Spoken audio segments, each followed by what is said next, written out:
Anasema kuna hikma gani ya kulipa funga kwa kina mama na ikawa hawalipi swala? Hikma inayopatikana, swala iko kila siku, ziko nyingi. Funga haipo kila siku, ni mwezi mmoja kwa mwaka. Alafu swala zikawa Mungu ameziweka kwa nyakati maalum zile zile, lakini kwenye somo akaacha uhuru, faidatu min ayami ukhra, warudishie tu hizi siku nyingine yoyote. Kwa hiyo kuna hikma ya Mwenyezi Mungu aliyoizungumza mbele, yuridu Allahu bikum al-yusra wala yuridu bikum al-usra.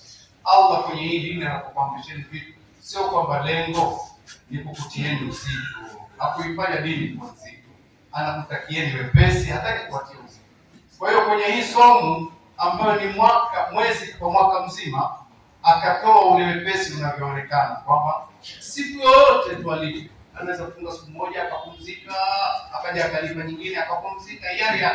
Lakini swala hizi zilizowekwa kwa nyakati na nyakati zimeshapita, Mungu hakurudishieni, kwa kuwa ziko kila siku akawapa wepesi.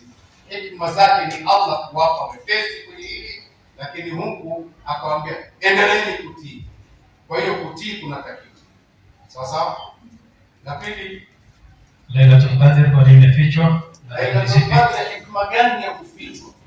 Hikma ya kufichwa, juhudi ifanyike kila chenye thamani kuwa rahisi rahisi hivi kinapoteza thamani. Ingekuwa dhahabu kila mmoja anaokota hapo, isingekuwa dhahabu nyingine. Lakini mpaka uingie kwenye migodi huko ukaitafuta. Na Lailatul Qadr ikafichwa, ufanye juhudi ndani ya Ramadhani 10 la mwisho lote, ufanye juhudi. Ingekuwa ipo inajulikana, watu wangeacha juhudi zote wakasema na ngoja Lailatul Qadr. Ikifika Lailatul Qadr inafuta zote hizo. Ingekuwa ni hivyo, juhudi sasa hakuna tena. Na Mungu anataka muonyeshe juhudi zenu. Mkifanya juhudi alafu akulipeni. Kuna mtu anaweza akalipwa pengine kwa juhudi zake hata kama alikosa kwa juhudi. Nia nayo juhudi, lakini siku pengine umetokea kitatokea. Mungu anakulipa, innamal a'malu binniyat wa innamal likulli imrin ma nawa. Mungu analipa kwa nia, anamwangalia mtu juhudi zake. Kwa hiyo hikma yake ni kule kuwa Mungu anataka tuone tunashughulika. Sio rahisi tu upumzike alafu leo natupati bwana. Leo ndio silali. Utapata za miaka 83. Ingekuwa thamani haipo.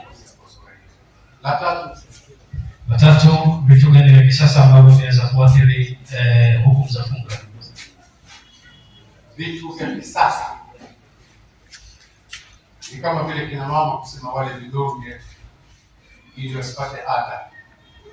Walikuwa wanatakiwa wabakie katika maumbile yao, wasijitie maradhi ya bure, lakini wanaweza wakala vidonge ili wasipate ada mwezi mzima wafunge. Hicho ni kitu cha kisasa, kinavuruga ile taratibu, wala mtu hatakiwi kufanya hivyo. Kuvunja saumu, kutoa damu kwa maana ile ya hijama ni ugonjwa, tiba ile. Maana yake sawa sana kuvuta drip, maji, kuvuta damu, kumchangia mtu damu. Hiyo kumchangia mtu damu hairuhusiwi, itavunja saumu siku hiyo. Kama ilikuwa kuna ulazima, basi mchangie mtu damu, hiyo siku utalipa. Lakini kutoa damu kwa maana ya kupima ugonjwa hakubatilishi. Kuingizwa drip ambalo litakuwa ni aina fulani ya chakula, glucose zile, hilo litavunja saumu. Aliyeingizwa drip ilikuwa ni damu tiba tupu kama vile sindano, badala ya kuwekwa kwenye sindano. Maana ni sawa sawa kama sindano. Sindano haibatilishi saumu. Sasa sindano yake yeye ilikuwa akichomwa hivi, labda kuna shida, ikawekwa kwenye drip hilo, ikawa ni sindano tu, lengo ni sindano. Lakini kama hayo maji nayo yanamfanya ile kuna hali fulani ndio raha mpaka nafuu, hiyo kesi nyingine, ingebidi hiyo siku alipe. Lakini kama ni sindano yenyewe, sindano na haiwezekani kuchoma ila kwa mtindo huo, sindano haibatilishi. Kwa hiyo kuchoma sindano hakubadilishi. Kutoa damu ya kupima kwa ajili ya kutoa ugonjwa haibadilishi, lakini kuchangia damu unabadilisha. Na kufanya hijama ile tunayojua ya zamani unabadilisha. Naam, upande wa kina baba nimemaliza, mikono miwili kwa upande wa kina mama ili tuweze kumwacha babu pia aweze kupumzika. Naam, karibu. Assalamu alaikum warahmatullahi wabarakatuh. Shehe amezungumza mengi, tumemsikia. Ila swali langu ni moja tu. Mfano, umezungumzia kupatana na ndugu zako kwamba kama ndugu zako wamefungamana na shirki na ukiwalingania wakaendelea kushikilia hivyo mambo ya shirki, utafanyaje katika maamrisho ya Allah? Asante. Ndugu zako wameshikamana na shirki na wewe kila ukiwalingania bado wanaendelea na shirki. Cha msingi ni kuangalia wajibu wako wewe. Wewe wajibu wako ni kulingania, tena kwa namna nzuri. Masuala ya kwamba watabadilika au hawabadiliki hayakuhusu. Nabii Nuhu alilingania mpaka akachoka, mwanawe hakumsikiliza, lakini yeye hakuacha. Nabii Muhammad alilingania, lakini ammi yake hakumsikiliza, hakuacha.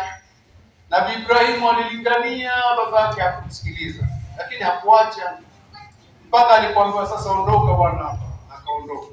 Kwa hiyo wajibu wako wewe ni kuendelea kuwalingania kwa namna nzuri. Masuala ya kubadilika na kutokubadilika sio yako wewe. Allah. Assalamu alaikum warahmatullahi wabarakatuh. Alaikum salam. Nilikuwa nauliza kwa nini ndoa nyingi za Kiislamu zipo mwezi wa Ramadhani? Isitoshe ni ndoa za matna za kuoa wake wawili.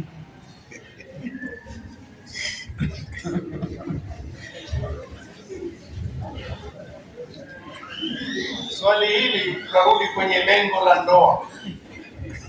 Lengo la ndoa ni mtu kupata utulivu au watu kupata utulivu, ndio lengo la ndoa.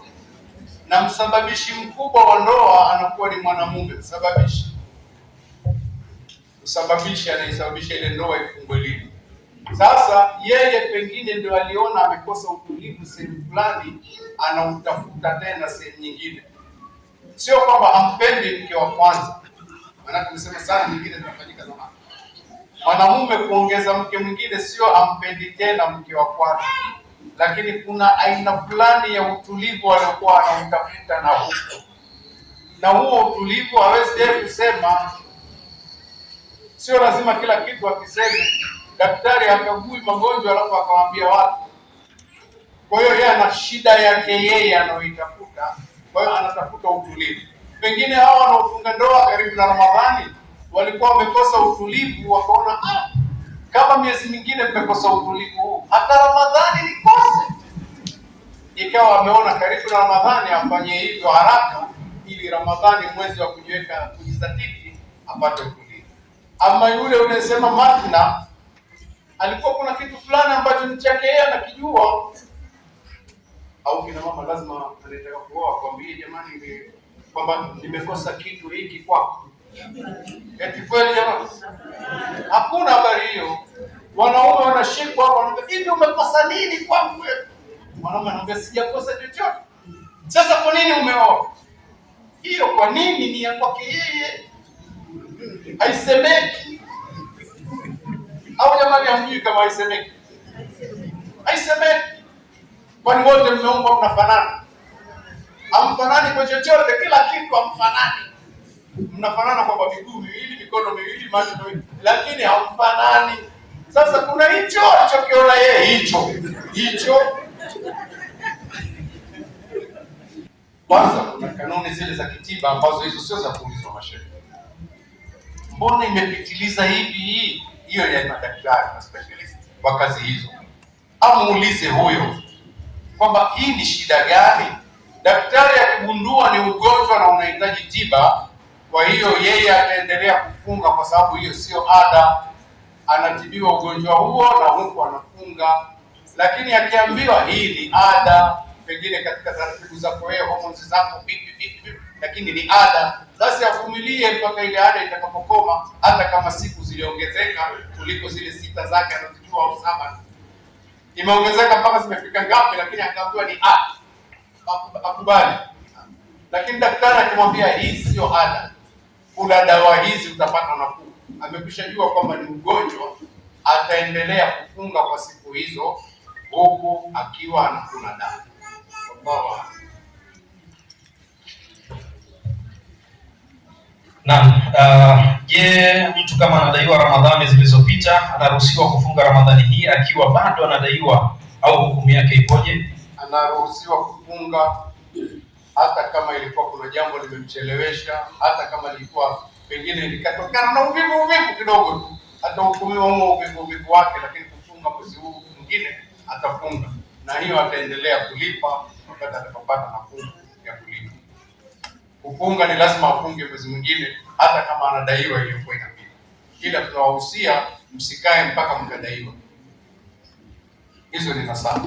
Allahu Nahitimisha kwa kusema, ndugu zangu, tuipokee Ramadhani tukiwa na akili timamu za kujirekebisha, kurudi kwa Allah, kutubu, kufanya mazuri, na tuwe tutadumu na mazuri na kuendelea kuyaacha yale ambayo si mazuri.